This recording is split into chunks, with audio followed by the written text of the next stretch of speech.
girls. Welcome back to the Asterisk podcast, where I'm your host, April Biondolillo. Today on our episode, we have a special guest. Her name is Breezy. Breezy lives in Washington, and I have always seen Breezy from afar. I think it was actually Next Gen Conference. I think you were like the Mm, host, and I was like, this yeah. girl, I need to be her friend. And so, what better place to get to know someone than right here on the Yeah. podcast? So I get the privilege of just asking some questions, want to dive deeper into her story. We do like discovery calls before we go on a podcast just to get to know the guests. And it has been so fun just getting to know her story, what the Lord has walked her through. And really, we have tried to reschedule this podcast so the enemy did not want it to happen. But here we are, faithful and true. But Breezy, we are so excited to have you on the podcast today. Yeah. Thanks so much for having me, April. It's just exciting to Yes. see what you're doing with your ministry, how the Mm. Lord is using you. And so I'm just grateful to be a part of it. Yes, this will be so good. Well, let's just dive right in. And we just want to hear a little bit, Breezy. What is your story? Tell us a little bit of background, how you first started following Jesus, how you were introduced to him. Yeah. So I grew up in a Christian household. We started going to Christian school when I was in kindergarten, grew up in the church. And, like growing up around that, you hear a lot of things, but it's different when you make that decision to follow the Lord yourself. And I Yeah. distinctly remember choosing to follow the Lord when I was 8 years old. I was at home, I think on a Sunday night, just with my dad. And we were just having conversation and just kind of came to the realization that I'm like, okay, like I'm aware of who Jesus is. Like I go to church, I go to kids' church, I know what this is like, but it's like, I have never made that decision to truly follow him.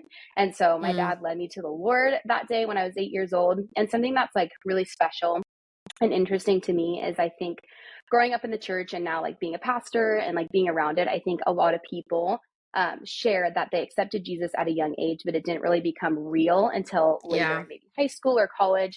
But I can honestly say, like, when I accepted Jesus at 8 years old, like, it shifted something in me. Like, I Mm, truly knew the decision I was making and it changed my life.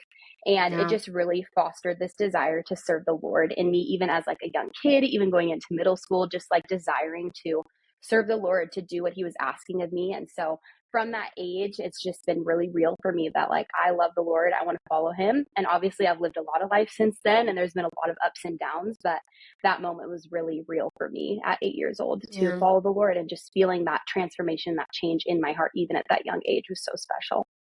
No, that's so huge because I remember so many times as a young person, like around that age, I'd go to church on Sunday and in kids' church, they're always doing like the altar calls or like give your life to Yes, yes. Jesus. And that like understanding of, do I raise my hand every time? Like, am I really good? Like, I want to get into heaven. Like, Yeah, is that this real? confusion. Yeah, Yes. So I think totally. that's really pivotal. Like the Lord was doing something Yeah. and knowing that he can in such a young person's life. Like there's no age or limitations to how No. the Lord wants to speak and start planting those seeds in at a young age. So that's really cool. What Yeah. I know, like talking through your story a little bit more when you're on the phone, you shared that you didn't initially see yourself going into ministry, and now you've shared that's what you do. You are a Yeah. pastor. So can you Yeah. walk us through like that moment in your, I believe it was your sophomore year when you were really feeling that Yeah. stirring, that calling from the Lord? Totally. Yeah. Like kind of like I mentioned, like after I accepted Jesus, I really had this desire to like follow him and just kind of serve in the church. And so when I was in sixth grade, I started teaching a kindergarten like Bible class. I'd go there instead of youth for like my So whole cute. middle school years. I would just teach that. And I think that kind of just really developed like a curiosity and a passion in me to teach. And Yeah. so for as long as I can remember up until being called to ministry, I was like, I'm going to be a teacher. And I think part of Mm, that was just like the comfortability. I am a very like, I want to know the future. I want to have a plan, like yep. very type A kind of person. And so for me, I was like, this is great. Like I can be a teacher. I can have summers off. I can know exactly what I'm supposed to do. I can be in control of my classroom, all these things. And I was like, Yeah. this is what I'm going to do. And so I was like very set on that. Like in high school, I was like, I know where I'm going to go to college. I'm going to get my teaching degree. Like we're good, just very set. And in the 10th grade, I was at this Christian music festival with my friend called Creation Fest. And um, we were in a Hillsong Young and Free concert because they'd have like different Christian artists come in. Cool. It was like very cool, lots of worship. And I was just worshiping, and I just felt like the Lord impress on me as I'm like watching them lead worship, worshiping, like, you're going to do this one day. And I was like, what Wow. does that mean? Like, because I But think wait. something cool about like God's calling on us is like sometimes he's very clear. Like sometimes he's like, this is exactly what I'm calling you Mm, to. But that's not necessarily been my story. And I know that's not a lot of people's story. And yeah. I feel like sometimes God is very wise in that he doesn't give us the full picture, but he'll give us like little Mm, pieces and nuggets of yep. information, just that next step. So for Yep. me in that moment, I was like, I don't know what this means. Like, does this mean I'm going to go into worship ministry? Because that was something I was also passionate about. I was like, I don't know what this looks like. But all I knew is I had this very like deep awareness that God was calling me into Wow. ministry in some way, shape, and form. And I was like, this is kind of scary. Like, this is not what I thought would happen for my life. This requires a lot more like faith, a lot more walking in the Right. unknown, which is so not my specialty. And Yeah. so it was very nerve wracking. But from that moment on, I was like, all right, God, like, I've made it clear to you from a young age that like I will go where you send Wow. me, and I will do what you want with my life, even if this is so uncomfortable and so unknown. And so Mm, from that moment on, I was like, okay, I have that deep awareness that the Lord is calling me to ministry. And that really just looked like taking steps yeah. towards that and looking into it. And like, even when he called me, I was like pretty resistant, where I was like, okay, I'm going to do this, but maybe I'll be able to like swing it in a way where maybe like I'll work at a church, but not be a pastor. So even when I went to Wow. college, I started out with a business administration degree with a Yep. minor in ministry, because I was like, oh, I'll just like dip my toes in. But Yep. obviously that was not what the Lord had for me. And I didn't continue in Wow. that. But there was still that initial resistance of like, this is very uncomfortable. Like, I don't know what this is going to look like. So definitely walking in faith with that for sure. It's so good.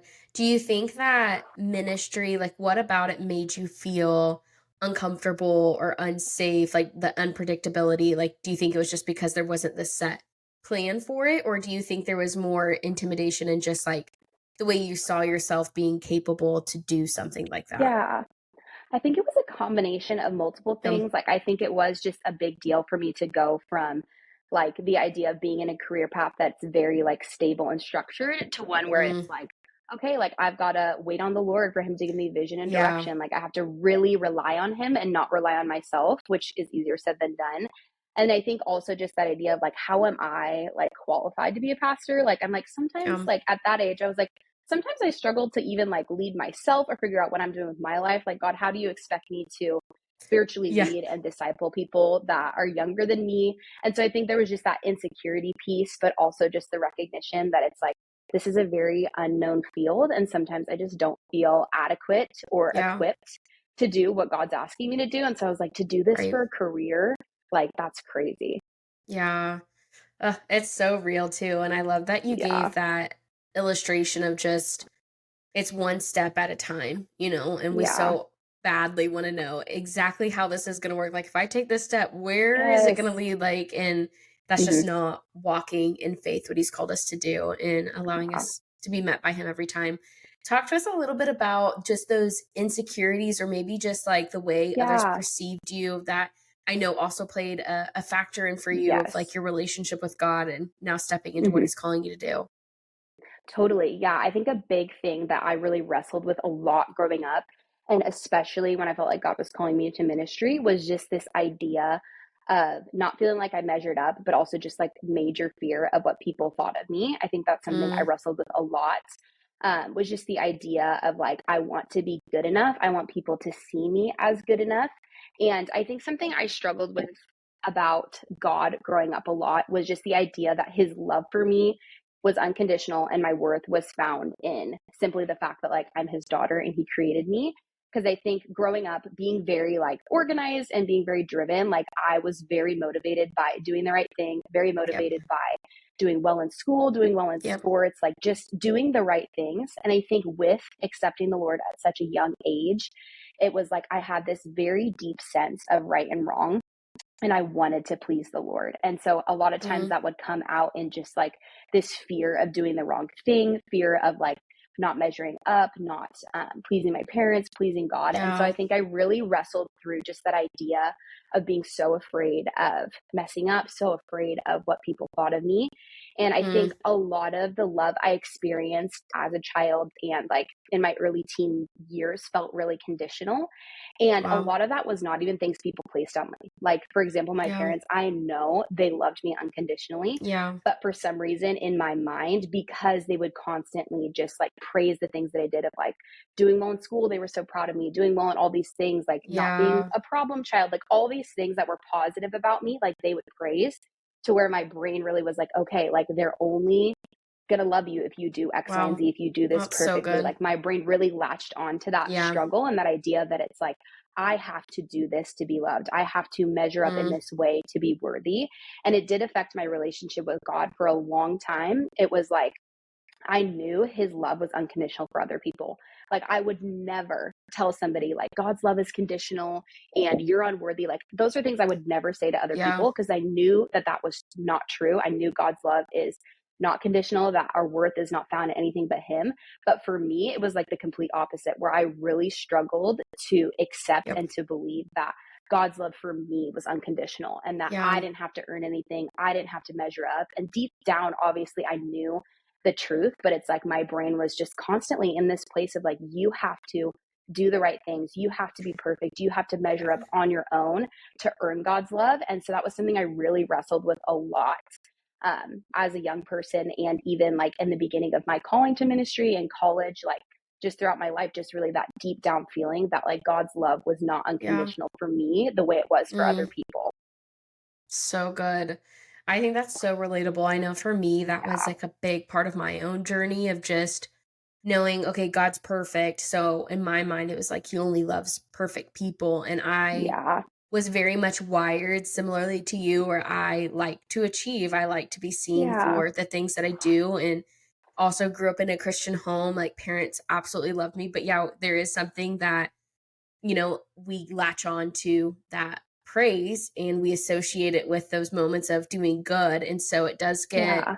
kind of convoluted in our minds. And God's love for us is so uncomprehendable. So it makes sense that in our own ways, we're trying to make sense of how this unconditional love could really exist. And it's Yeah. obviously like easier to believe it when you're making the right choices and life is going good. But like when your life's a mess or you've got these hidden sins or struggles, and it's like, does it still count there? So Yeah. I love that you hit on that because a lot of times too, like you can grow up in the perfect home, not that there's ever like a perfect home, but like a family that loves you, walking with the Lord, and still Yeah. find these struggles. And I think that's where it was so easy for me for such a long time to keep things a little bit more hidden Yeah. because no one would suspect or even question or realize that I was wrestling with those things because on the outside everything Totally. looked so good. And it was so good. There was just Mhm. still room for the enemy to come up against and start things. You mentioned in your story, you kind of found yourself in a relationship that also played probably a big part in just this Yeah, the struggle that we're talking about. Walk us through what that relationship was. How did that affect you? And I think it will be really encouraging too, just for other girls that may find themselves in similar situations of when it comes to dating and relationships. totally. Yeah, so in high school, obviously, I mentioned I really struggled with just that feeling of feeling like love was conditional and also Yeah. just feeling really unworthy. Like I just didn't feel confident in myself. I felt really insecure, and it was hard for me to comprehend that even like my friends or people in my life liked me for more than what like Yeah. I could offer them and Right. who I was. Like I just didn't feel unconditionally loved and accepted. And so in like after 10th grade, this was a little bit after I felt called to ministry. And so it's interesting to look back and just see like how the enemy will like place people in your life to try and just tear you down, especially Yeah. after God's like doing something big in your life. And so it was shortly after I felt called to ministry, at the start of my junior year, I started dating this guy. And I had no reason to believe that this was not going to be a good relationship because we both were super involved in youth. We both were just really locked into student leadership and just serving the Lord. And I had gotten to know this guy through youth and just was like, wow, like this is a great, like godly guy. And he expressed interest in me. And as someone who like dealt with a lot of insecurity and didn't feel worthy, I was like, wow, like a guy likes me. This is crazy. This must be Yeah. it. And I think also it was hard because there was people in my life that were encouraging about it because they obviously didn't know what it was going to amount to. And they knew that we were both like really loving the Lord. And they were like, you're mature enough to handle a relationship at this age. Mm-hmm. And obviously my parents gave me permission. So I was like, okay, this is great. And for a while, it was a good relationship. I would say for about like 6 months, it was good. We were serving the Lord. Like it was just fun. And I think it was cool too. I think for me at the time, because I'm like, I'm 16, I'm in a relationship. Like people are going to look at me and think I'm so mature. Like just Right. that struggle of like being so hyper fixated on the way people viewed me really came into where I was like, wow, like being in a relationship is like, that is status for you when it comes to school and people being like, wow, like she has a Yep. boyfriend. And so I really like latched on to that as an identity of like, I'm in a relationship, I'm in a godly relationship, like this is so good. And so for the first like 6 months, it was a good relationship. And then about 9 months in, we ended up breaking up. And that was really hard for me because, you like anytime you go through a breakup or something in your life doesn't pan out the way that you want or expect it to, there's just that feeling of failure. And I really struggle with that where I was like, wow, I failed at this relationship. Like people are Mm-hmm. going to think I'm a failure. This is my fault. Everyone's going to look at me and think that like I'm a bad person. I'm a bad girlfriend. Like all of these thoughts coming Wow. through. And obviously like I shared with my friends, I shared with people we broke up, took all the posts down, the things that you do when you're 16 in a Yeah. relationship. And then 2 months after that, we got back together. And that's when things really took a turn for the worse. Mm-hmm. And he just started becoming really verbally abusive and Mm-hmm. just very like abrasive. And it was just turned into this relationship where I basically would just do whatever he told me to do to avoid him yelling at me, him tearing me down. And it just turned into kind of this couple year on and off battle of just being with Wow. somebody that constantly tore me down, constantly made me feel like I wasn't good enough, which on top of already feeling that way was so difficult. Mm-hmm. And it really just put me into an extremely dark place where I just felt constantly anxious. And Wow. also, I think with just that idea of struggling with perception and people viewing me, it was like, I have to stay in this relationship because I can't handle another breakup. I can't handle people looking at me that way. And also just so much fear of what would happen on the other side of it.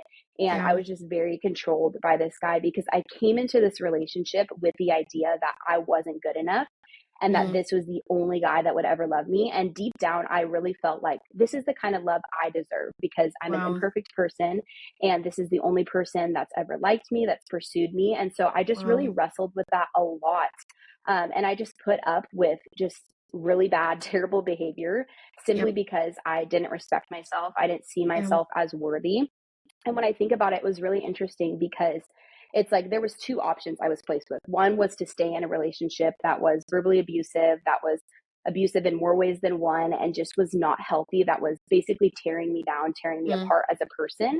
Or I could break up with him and have to deal with the aftermath of how people would view me, the thoughts of just him saying lies about me or just sharing things in the Yeah. relationship. Like, so I really had to choose between like being in a terrible Mm. relationship and the fear of man. And I was so like afraid of people that I chose to stay in that relationship, Wow. which is just a testament to how we can be so locked into the fear of man, how people view us and our image and not want to lay down that pride because that's truly what it is. Like something I've Yep. learned over the years is that insecurity is absolutely a form of pride. I've never thought about it that way before a few years ago because I'm like, I am not prideful. I don't think I'm better than people. I'm the opposite. I don't think I'm good enough for people. But I've come to realize that insecurity truly is a form of pride where you're not willing to let people see who you truly are, that you're Mm. so focused on yourself that you can't see the reality. And so for me, I was just bound by so much fear of man, so much insecurity that I chose to stay in a relationship that was literally Mm. tearing me apart and started developing like my really long-term struggle with anxiety, just having panic Yeah. attacks, just living in this constant state of fear. Because when you are afraid of what other people think of you, that really does take a toll on your health, on your mind, Yep. but also being in a relationship where every single day I was just afraid of like, I don't know Mm. what's going to be said. I don't know what's going to be done. Like just that constant fear of that other person and being in a relationship where it's all rooted on fear. And the only reason I was still with him was out of fear, where it was just very plummeted me into this just kind of pit of anxiety where I was just constantly walking around Wow. fearful, anxious, overwhelmed, having panic attacks. Like it was just probably one of the darkest seasons of my life because I was so worried about what people thought of me and so insecure that I couldn't see the truth that God would have Wow. so much better for me outside of that relationship. Mm.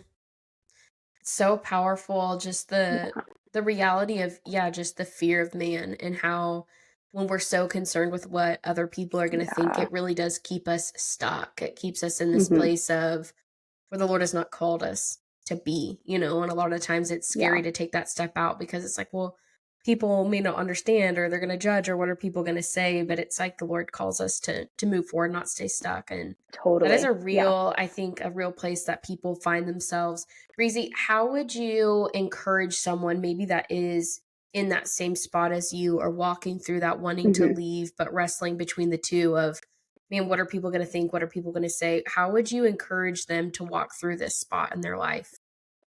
Yeah, I think like it's so easy in those situations to get in our heads and to allow the enemy in to speak those lies to us that it's safer and better for us to stay in a relationship or to be afraid of letting people in. And I think that's something I wrestled with a lot is I thought that getting out of that relationship that people would judge me, that people would be upset at me, that people would look at me differently, that I would not be Mm, adequate in ministry or anything in the future. Like so many yeah. lies going through my mind. And I also believe the lie that, my future husband would look at me differently or that I Mm, wouldn't be able to get married in the future. Like just yep. such wild lies. And Yeah. something that I would encourage people with is that with my story, the lies that I believed were not the truth. Like my life Mm, got abundantly better when I got out of that relationship. And it wasn't yeah. perfect. I still had to walk the path of healing to Yep. surrender, but God redeemed so many things in my life and in my story.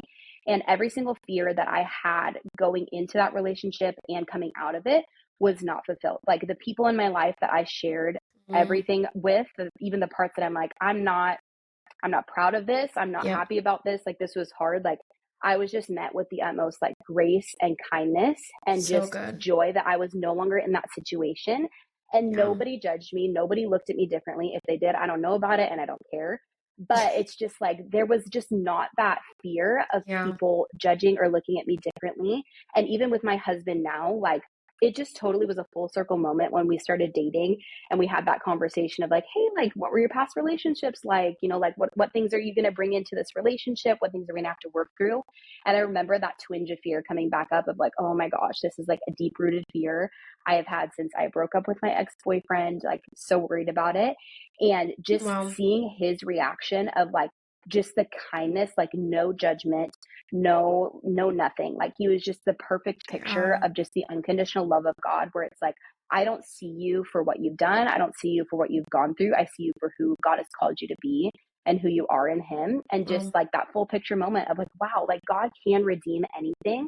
And I think yep. that's just my encouragement is that God is a redeemer and that every fear that you're experiencing and every thought that you're having, if maybe you are in a situation, whether you're in a friendship or a relationship or a situation where deep down it's not right for you and that it's pulling you away from the Lord or it's causing you anxiety, it's like God has so much better on the other side. Mm, And I just have that full confidence that if God can take all those fears and eradicate them for me, He can do the same for other so people. good. And it's so much better to leave than to stay. Like it's scary, but a lot of the things that God calls us to do that are best for us are going to be terrifying.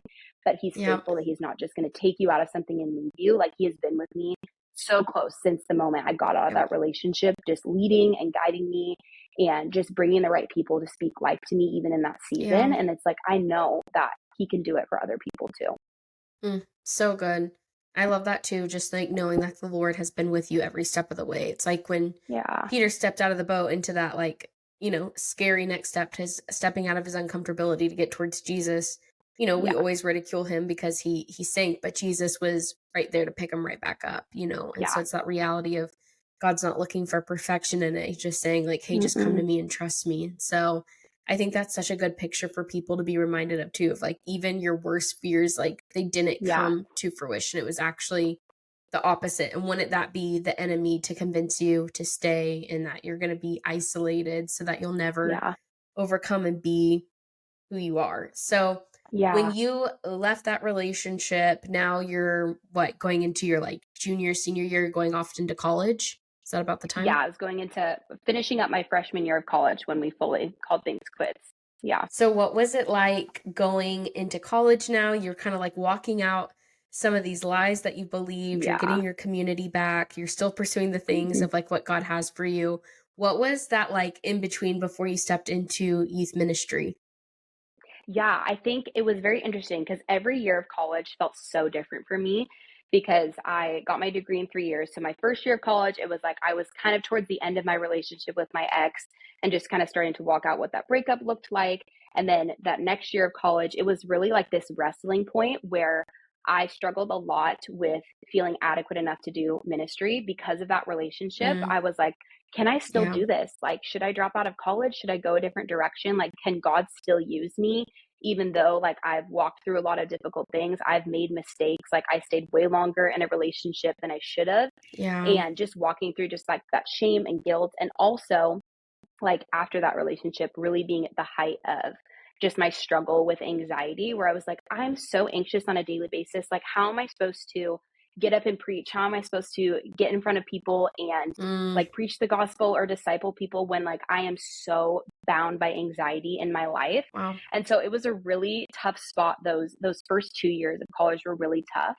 Yeah. And it wasn't until about halfway through my second year that the Lord really just got a hold of my heart and just really showed me, like, hey, there is a lot of things in your life that you're holding on to: bitterness, Yeah. unforgiveness, a lot of insecurity, a lot of pride in insecurity.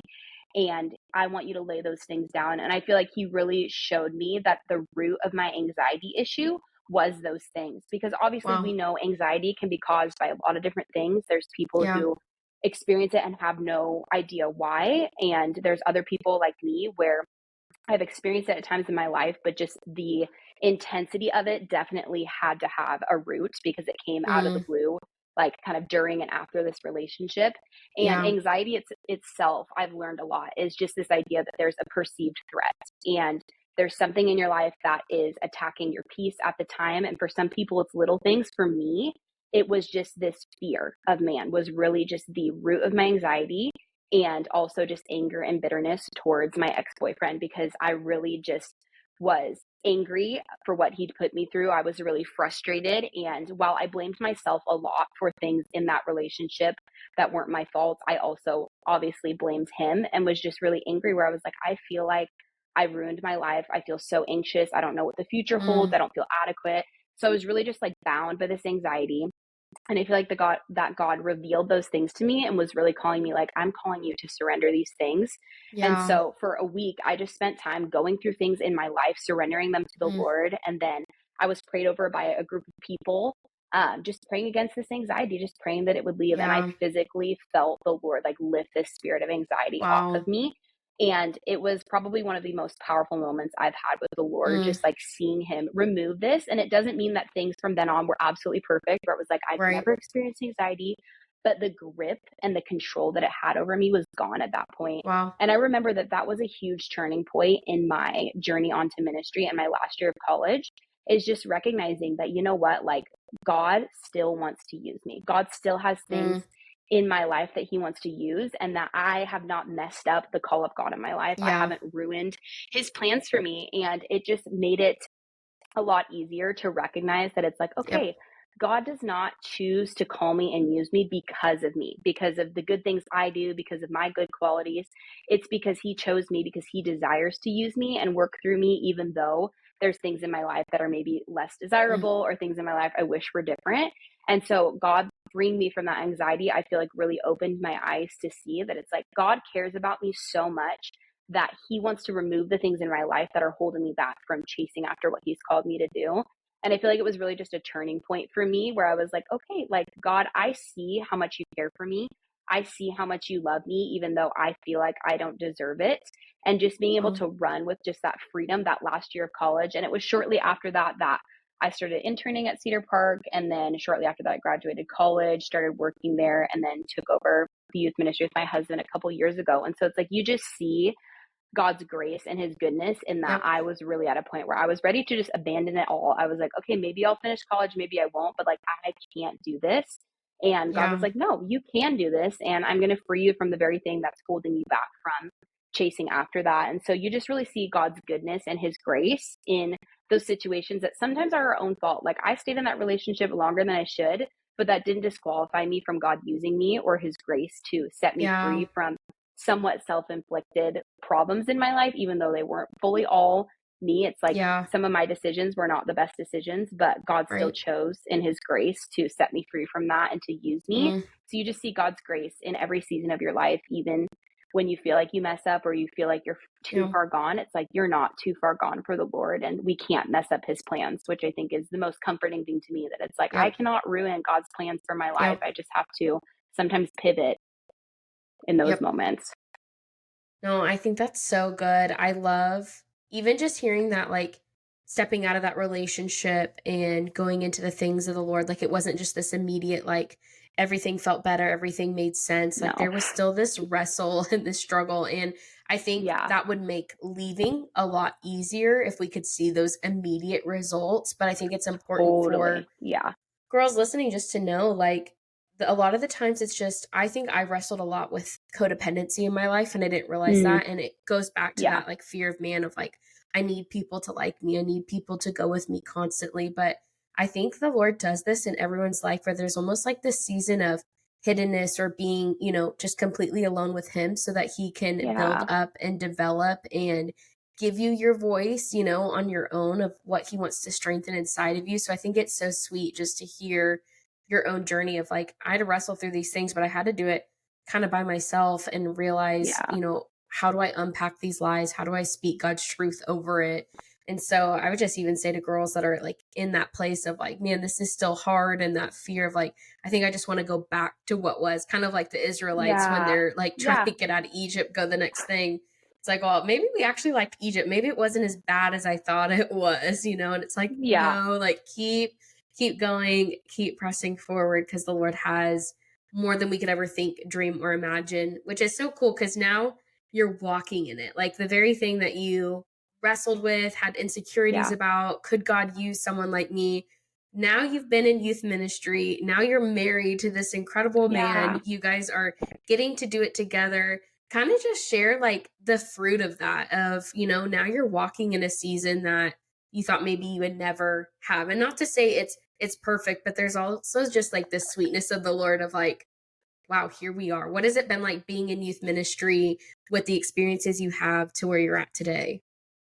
Yeah, it's honestly been so surreal Mm, because it's like obviously back in 10th grade, like I knew it was called to ministry, but I didn't know what that was yeah. going to look like. And it has just been so sweet to see the Lord just walk with me every step of the way, from Yeah. graduating college to just opening the door for an internship that eventually turned to a job that now turned to being youth pastor with my husband. Like, I just feel like it's been so beautiful to see how God has walked with me in that. Yeah. And to just see how he's used what I feel like is unimportant and inadequate in my life to minister to people. And Wow. I just think it's so beautiful that it's like you can see the things in your life that aren't desirable, but those are things that God desires to use. And I've been able to, with a lot of people, just share my story, share things that I've struggled with, to relate to students, even like just sharing Yep. parts of like, these are things that I struggled with. I struggled with how people viewed me. I struggled with anxiety, things that a lot of students in this generation are walking through and struggling with to the max, maybe even more than I even struggled with it. Yeah. And just seeing God's grace in that he has formed me and shaped me through those things, and has shown me that my story has power, that the Yep. words that I have to share are powerful in the lives of young students. And it's just been so cool to see God write my story. And it's been cool to even being at Cedar Park. I grew up at that church.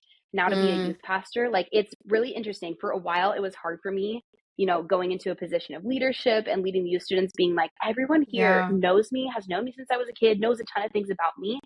But I've just grown to see Wow. how beautiful that is, where it's like so many people in our church, even some of our students that I was students with when I was in youth ministry, like just see the transformation that God has done in my life, where it's like it has not been a Mm, fully hidden transformation, but people have seen me go through wow. really hard things. They've seen me go through high school, the ups and downs, college, and just being able to be like just a living testimony of God's goodness, and Yes. knowing that people see that God can use our hard moments for good things. Like it's just been such a Mm, full circle moment.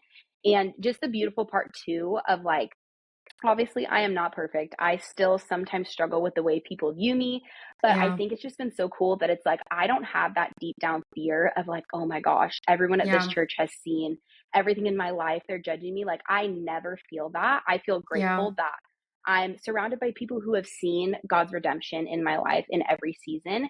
And the fact that I just get to be a living testimony of God's So good. redemptive powers and how nothing is too hard for Him. And so Yep. it's just been such a beautiful full circle moment to see that like I'm just living out the prayers that I asked God for. Like asked him to use me. He's using me in youth ministry. I prayed that my husband would be someone that I could work alongside in ministry that would love me all together Wow. unconditionally, and he does. Yeah. And so it's just beautiful to be able to walk out God's call on my life, but also just be walking in Mm. so many prayers that I prayed growing up, even in those Yep. moments of darkness, even in those struggles, just walking in just the fullness and the beauty of how God Mm. writes our stories, even when we feel like He can't or can't redeem Yep. things. Just getting to walk in the fullness of that has just been such a blessing, and Mm. especially in this season of life, just leading youth with my husband. It's just such Yes. a full circle moment. I'm so grateful.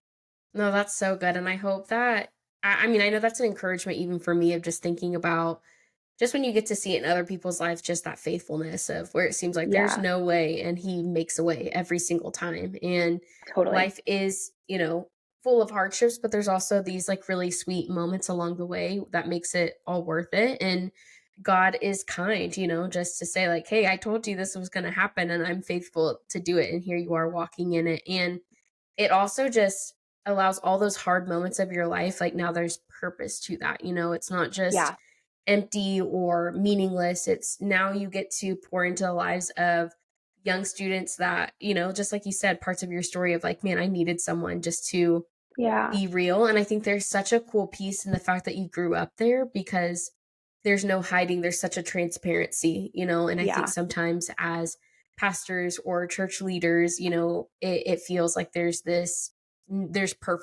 perfection, like there's no yeah, mistakes. And so they've seen it and they've also gotten to see like how you've walked through that and taken those steps. So I think that's really, really cool. And I'm just like yeah. over here, I'm like, dang, Breezy, I'm so proud of you. That's so awesome that, Oh, you are at where you're at doing what you're called to do. yeah.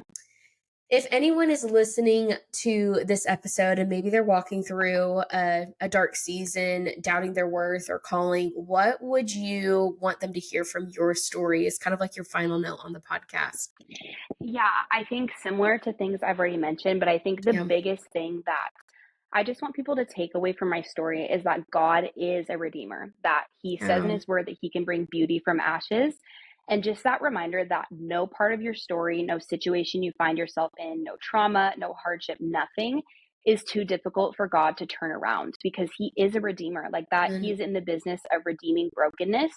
And I've seen in my life that God has used my brokenness in order to minister to other people and even to minister to me on a daily basis, to look back at my life and see how faithful God has been and see just how His sacrifice, Him dying on the cross for my sins, has redeemed me so that I don't have to look at the past with regret and with shame, but I can be forgiven and Wow. walk in the fullness of who He's called me to be. And so I think just Yep. that reminder that in every season, in every circumstance, God is a redeemer and that you cannot mess up the plan that God has for your life. Like we don't Yeah. have that power.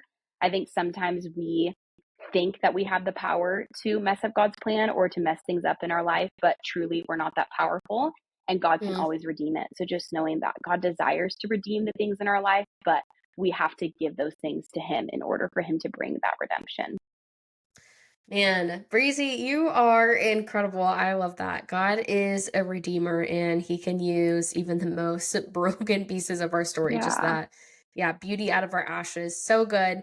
Girls, I hope that you were encouraged. In fact, I know you had to have been encouraged listening to this episode of Breezy's story. And if you know someone in your life that you would want to share this with, or maybe want to dive deeper with some friends, we encourage you always listen together, draw from each other, ask some questions, but there's just so much to unpack in this episode. So hope you enjoyed it, and we cannot wait to meet with you again soon for next week's episode.